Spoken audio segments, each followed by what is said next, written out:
If you're watching this video, I have to assume you're interested in day trading, or at least trading the market in some way.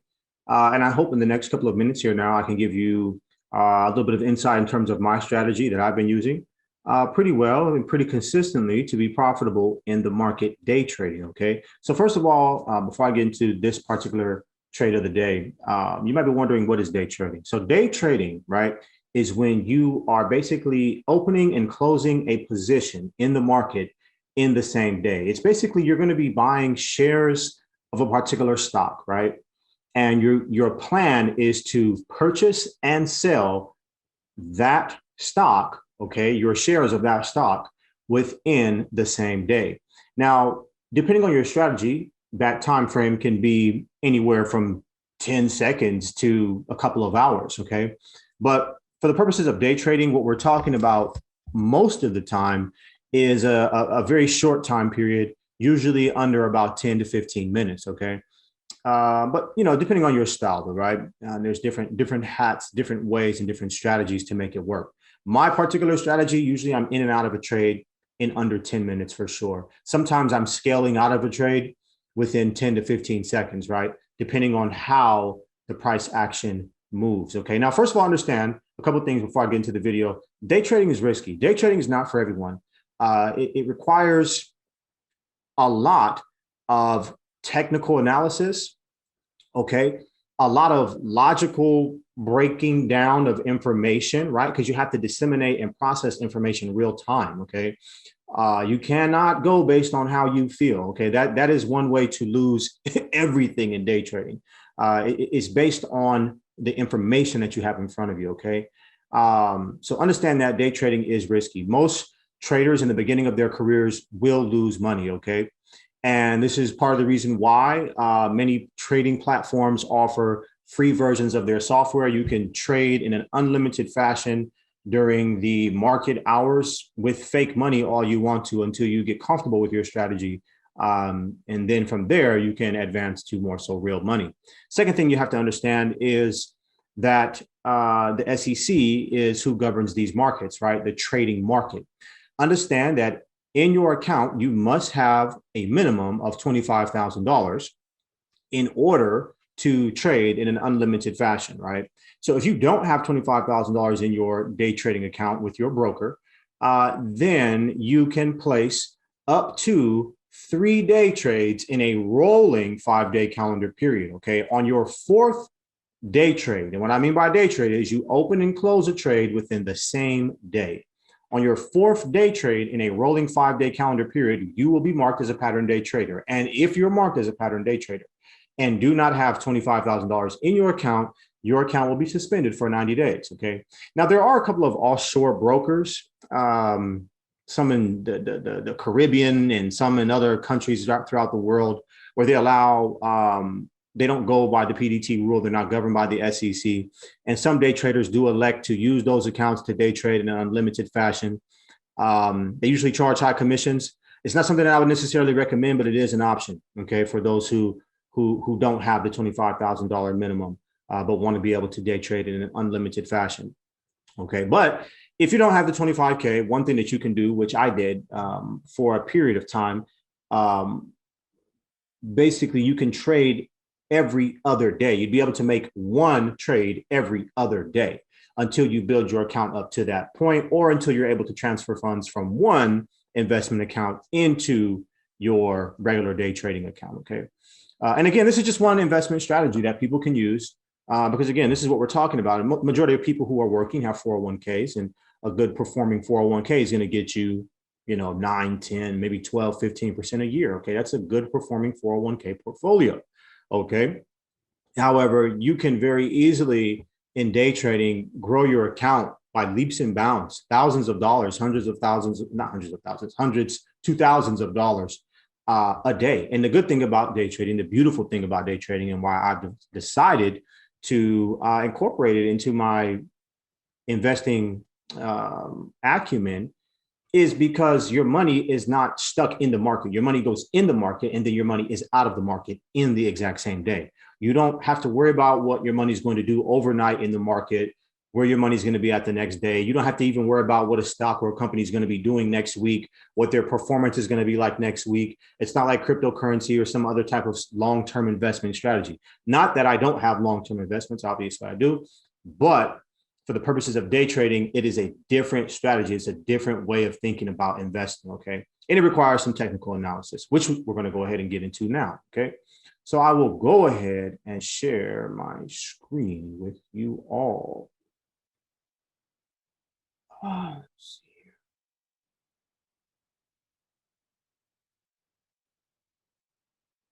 Beautiful, beautiful. Okay.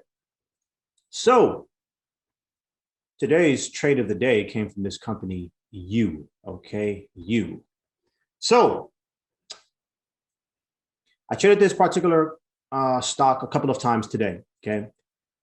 Now, I have to say this, and I'm going to keep saying this because I want you guys who are listening to my content and getting information from me to always remember like the fundamentals, right? If you want to be successful in anything, you have to have the fundamentals down to a T. You've got to have the fundamentals down to a T. And I want to make sure you guys fundamentally understand how to day trade, okay? Even if you never place a trade ever in your life. But I want you guys to have the fundamentals down, okay? So when you're looking at this chart, this area you see here is the performance of this stock U via price, by price, throughout the course of the normal market hours. I do watch post and pre-market as well, which you can see those are the areas off to the far left and far right in a different background color, okay? So what you see here is that the price began at the beginning of the day under 100 bucks, about 97.68. And throughout the first couple of hours of trading, pretty much a bullish storm, all right, ensued all the way up to about $103, okay? We're talking about a profit, excuse me, of $7, okay? Now let's just talk about this in a hypothetical fashion, okay, to get your wheels kind of turning here. So if I had opened up at the beginning of this day a trade for just 100 shares, just 100 shares, okay, which is very small share size, okay, and I wrote this profit up to $103, like within like the first couple of hours, right? We're talking about a $700 profit in a matter of a couple of hours, right? Which is not bad. I mean, it's not bad. You know, it could be better, but it's not bad, right? I mean, $700 just in a couple of hours, right? And that would have been a valid day trade to place a trade at the beginning of the day and hold till it hits a peak, a pullback that you're not comfortable with and you want to take profit. You're absolutely fine to do that, okay? That's what day trading is, okay? Now, I was not aware of this company's performance. I wasn't watching it the early portion of the day. I was alerted about this company on my scanner, Trade Ideas software scanner, in the early afternoon. But I show you guys the full chart so you can understand what this stock was doing all day, pretty much on a bullish rally for the majority of the day. Finished the day at 103.80, okay? My trade came towards the latter portion of the day, okay? Now, as we zoom in, we can see what? What are we looking at? We're looking at VWAP, volume weighted average price, okay? We're looking at the 9 EMA, which is a gauge I love to use. Companies that have healthy trends tend to respect the 9 EMA, okay? And then the 20 SMA, which I also use, a couple of chart strategies here, okay? So notice here, in this portion of the day, this early afternoon portion, I don't know why the time is not showing here, but this here is very important, okay? When you see the price moving up and down within a tight band, as you see here, between 103.50 and 103 and 103.50, this is what you would call basically consolidation, okay? The price is bouncing between two areas, okay? Now, one of two things is going to happen at the end of that process. Either that price is going to break out in a positive direction or it's going to break out in a bearish direction, okay? Bullish or bearish, it's going to break out one of those two directions, okay? So what you see here is the consolidation, and then right in here, you see the breakout in the bullish direction, okay? Now, understand this. The most important question, okay, and the first question really that a trader should be asking himself when they look at a chart, okay, is where is my support and where is my resistance? Where's my level of support and where's my level of resistance? Okay. Now, why would you want to know where those levels are? And first of all, what is support and what is resistance? Okay. In short, support in this instance, you could say support would be this mark below here, 103, $103 is a support line. Now, what do I mean by support? It means that when you see the price come near it or touch it, it tends to reject. It tends to touch the point and then go no lower, okay? This is support. You can think of it as the floor, okay? The price is like a ball that's bouncing off of the floor. And every time the price hits the floor, it bounces back up, okay? Now, why is that important? It's important because you can use support as a significant stop loss point, or if you can get the price near or at support, then that's also can be a good thing, okay? Now, if a price breaks through a significant level of support, that, of course, if we're talking about a bullish pattern, that consolidates. If this price had broke below 103, then you would have what is called a trend reversal, okay? A reversal in trend, a reversal in pattern, okay? But that's not what happened, okay? Now, what is resistance? Resistance is like a ceiling, okay? It's like you throw a ball in the air. The ball hits the ceiling. It doesn't want to go higher than that ceiling, right? Now, when you throw that ball and that ball breaks through the ceiling, imagine there's no gravity in the atmosphere, okay? Because that ball, when it breaks through the ceiling, it will go up, okay?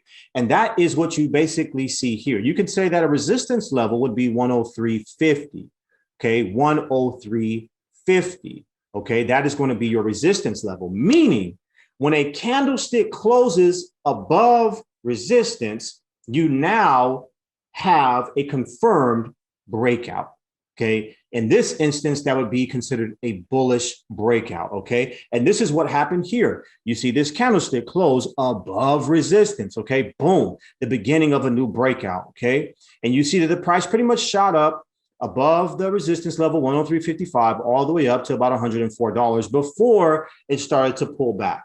Now, I was alerted about this trade here when this strong volume, consistent consecutive bullish candlesticks happened, I was alerted about this particular stock. Okay, so when I get to this stock and I'm looking at this stock, I'm doing the exact same things that I've just done and I've just illustrated and explained to you guys, right? But I do it in a much quicker time period. Okay, I'm looking immediately for, I want to know overall, what is the overall trend for the day and maybe for the week for this particular stock. Okay. Now, what I like to look for is stocks that have an overall trend in a bullish direction, okay, which I saw here.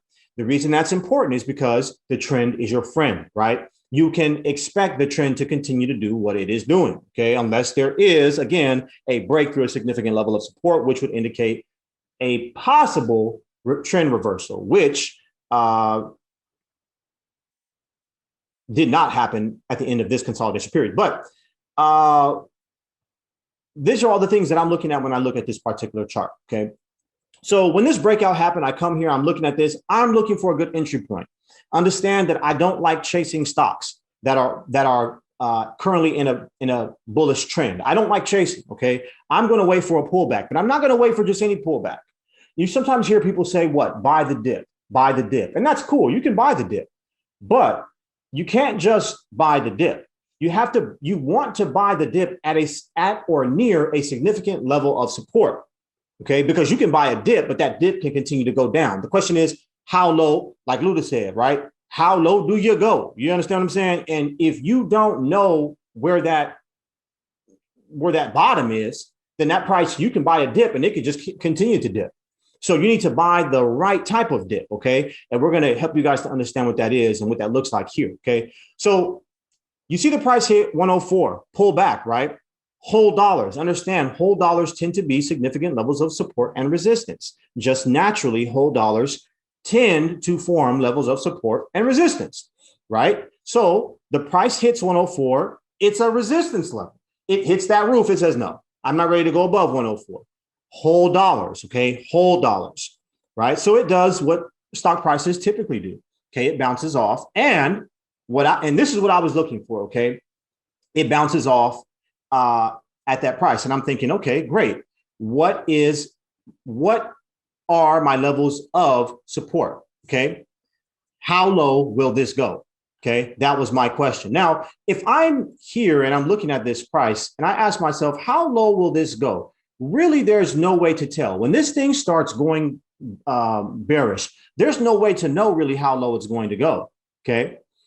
But what you can say is, listen, it just broke out. Where is my level, my nearest level of support? Well, for me, that nearest level of support was here, 25, 103.25. Okay. So an appropriate trade would have been, an appropriate trade here, in my opinion, would have been the close of a bullish candlestick with a stop loss at 103.25, at or near 103.25. Okay. Now, that is exposing yourself to 50 cents of risk, roughly 50 cents of risk per share. Now, the question is it worth it? What is your profit to your profit to loss ratio, your risk versus reward ratio? Okay. Well, it's hard truly to say that. What you are anticipating, if I were, and again, I didn't place this trade, but if I were to place this trade, I would anticipate that this stock is going to not only reverse past this 103.75 point, but that it will continue on and again break out past 104 up to God knows where. That would have been my move there. But again, I was not anxious. I didn't like a 50-cent stop loss in this instance. And so I didn't place that particular trade. I waited. Now, it did, of course, bounce off 103.75, and it consolidated a little mini consolidation at 104. Again, as I said, whole dollars tend to be significant levels of support and resistance, meaning that sometimes prices will lag when they hit there. There will be some indecision at whole dollar amounts, and then there will be a breakout. Now, understand that once this stock, per the definition, once the stock breaks out above 104, starts to break out above 104, you have a new bullish trend forming, right? So it would be an appropriate trade now that 103.75 has formed a mini level of support, if you will. Once this price breaks out above 104, a better trade, in my opinion, would have been to, on the close of a candlestick above 104, which would have been this one here, all right, would have been to go long X amount of shares with a stop loss at 1070 or 103.75, 25-cent stop loss. That is more of my style of trading. Okay. Anywhere from 600 to 5,000 shares, depending on my level of confidence, long at 104 with a stop loss at 103.75, a intermediate level of support. Again, why do I say intermediate? Because it only once hit this floor and bounced off, right? The more times the ball hits the floor and doesn't break through the floor, you can logically conclude that that floor is more stable, right?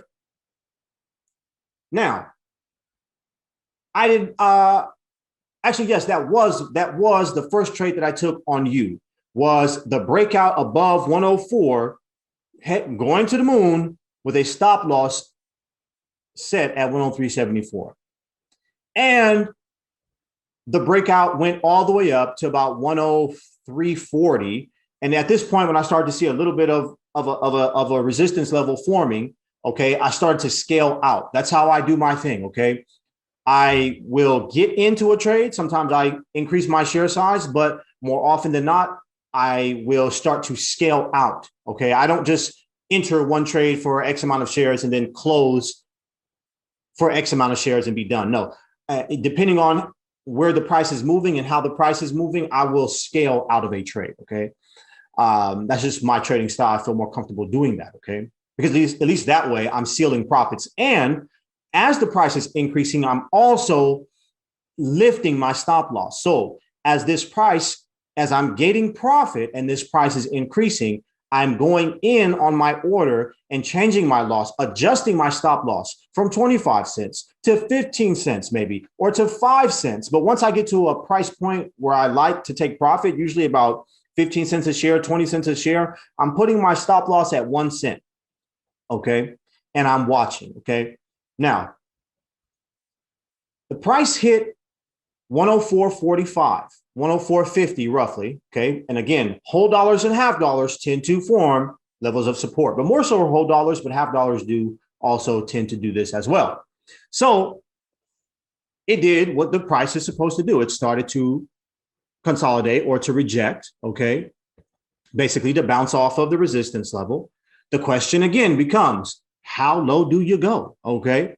We don't know. Now, some traders would say, you know what? I'm not going to close out my full position.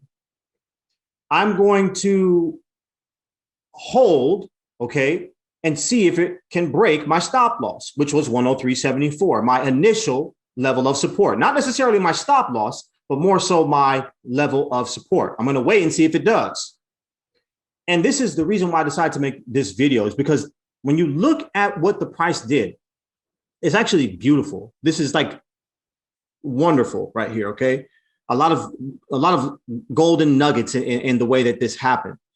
The price started to semi-consolidate at 104.25, but then this bearish candlestick shoved that price down below $104, which we established was a mini level of support, right? Because you can see it kind of consolidated here, forming a level of support.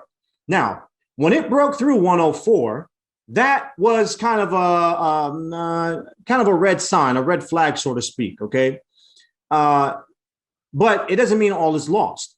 All is lost if it breaks through 103.75. That's when you really want to be concerned. Okay, because 103.75 is a significant level of support. Okay, at this point, once that price goes up, because your level of support will change, like the hierarchy of the levels of support will change as the price continues to go up and or down. Okay, because the price has spiked up so much, this 103.75 has much greater significance than it did when it was at 104. Okay, so the gorgeous thing about this setup is, and again, keep in mind, family, as I'm watching this price fall, I'm also looking for an entry point. Okay, because again, what I like is, as I've already established, a trade around a whole dollar amount with a nearby significant level of support as a stop loss. Okay, those are great trades for me. Those are great, what you would call gap and go strategies for myself. Okay, a strategy where you have a pullback in price on a trend. You have a stock on a particular trend. There is a pullback, and then it continues on about its trend. Okay, so when this large bearish candlestick happened, I'm watching this very, very closely, and lo and behold, you have this candlestick, and I want to zoom in here. Okay, I want to zoom in here to give you guys a little bit better perspective of this. Okay, so why is this candlestick significant? Okay, first of all, we call this candlestick a hammer. Okay, because it kind of resembles one, right? This candlestick here, a hammer. Okay, why is this significant? It's significant. What this candlestick literally means is that the price opened at a particular point, the bottom of this green. The price at some point dropped to 103.80. Notice where 103.80 is, okay? Basically perpendicular to my major level of support. Now, what did it do at that price? It rejected it. Okay, that's what these tails mean. These tails mean the price dropped there, but at the end of the 1 minute, because we're looking at a 1 minute time period, it finished up here above the start, above the open. The close was above the open, which is why the candlestick is green. It touched this floor and then it bounced. Okay, what that told me is that this 103.75 can be considered an important level of support. So,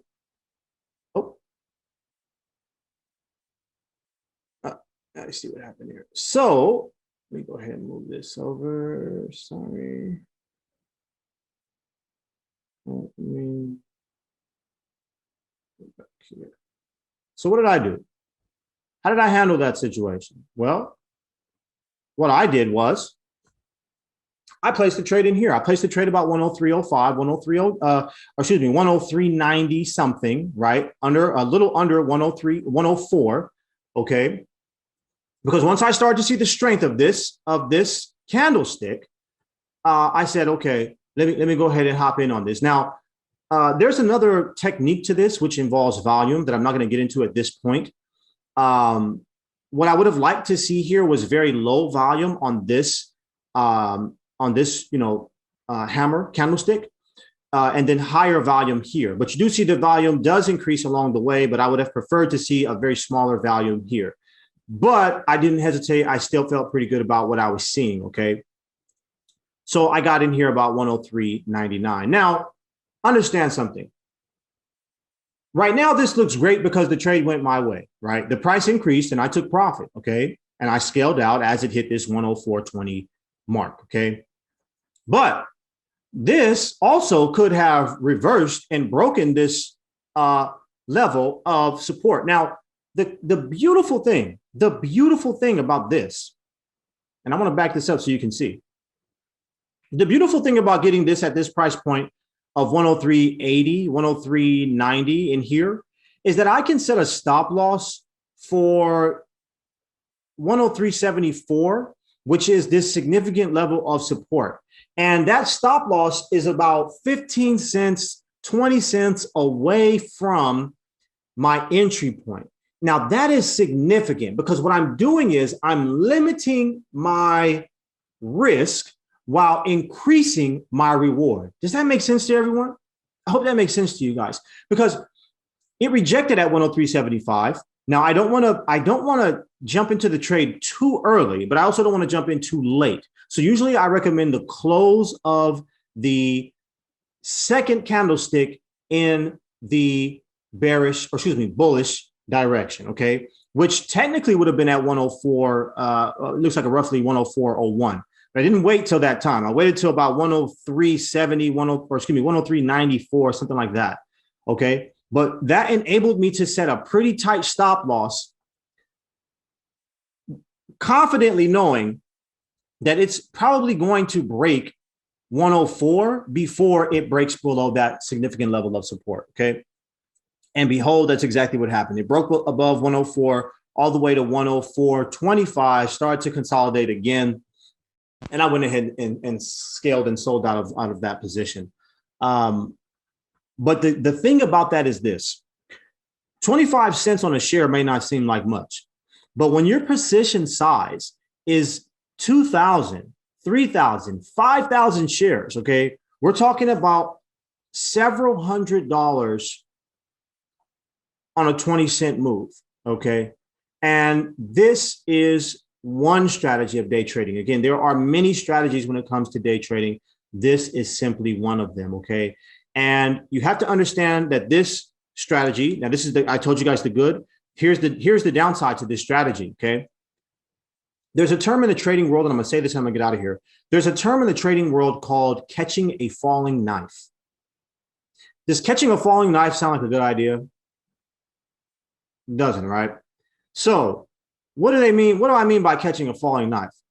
Say, for example, I would have been anxious and not waited for the close of a bullish candlestick and said, oh, well, the price has dropped. The price was up at 140.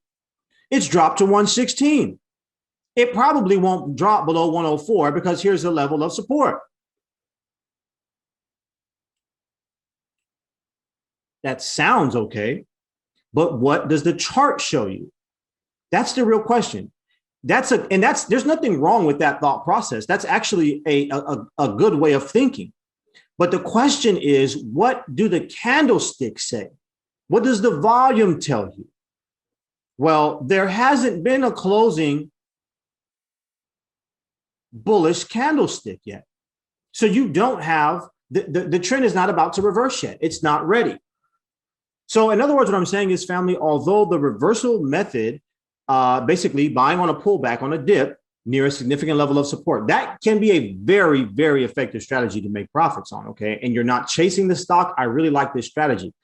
But you have to avoid the temptation of being anxious and assuming a stock's going to do something that the price is not confirming, okay? That the chart itself is not confirming. You should not ever do that, because if you would have made that anxious move, what would have happened is you would have caught this large, disgusting, bearish candlestick, and most likely you've been stopped out, okay?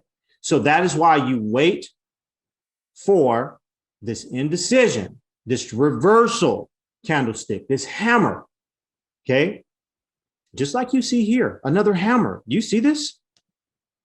Bearish trend followed by a hammer, followed by a mini hammer, and then you have what is called a bullish engulfing candlestick, right? Meaning that the bullish candlestick engulfs the entire body of the bearish candle that preceded it. Sign of a reversal. Same thing you see here, okay? This is kind of like, you could look at these two candles and say, okay, I've got two bullish candles, even though this one doesn't, well, it kind of does engulf it. It's just that the previous candle is not bearish, okay? But it does engulf the previous candle. And those are the types of things that you want to look for. That, what you want is a confirmation, okay? It's like, a good way to think about it is like this. It's like being a cop, right? And I don't really like to use this type of an example, but it's a legit one. If I'm a cop and I think I'm seeing something that I'm not seeing, and I have my finger on the trigger, right? I need to confirm that this suspect or this person has a gun or a knife or whatever, and he's getting ready to do something before I can pull the trigger. If I pull the trigger before I get confirmation, I'm liable for what happens to me next, right? And it's a matter of life and death. And for a novice trader with a small account size, if that is you, then when and how you pull the trigger can be the difference between life and death of your account. So you need to be sure, you need to confirm what you're seeing. Let the chart confirm for you before you pull the trigger. And if you do this and you follow principles and you continue to get educated on how to day trade and you get experience and scale yourself into this thing, you'll have some success. Okay. But nonetheless, this is my review and with a little bit of strategy on this particular company. Again, the two questions every trader, every person, even if you're not a day trader, if you are a investor of any kind who trades the market, the first two questions you need to ask yourself is where is support and where is resistance? Because those two things will help you to make an intelligent, educated decision in terms of when and how you should enter a trade. You don't want to chase a stock. If you're chasing a stock, if the price is moving up and you just, oh, it's moving up and you just chase it and you just enter, dude, I mean, I don't say dude, but I'm just saying like that. That's not how you trade. That's not smart. That's emotion. That's emotion.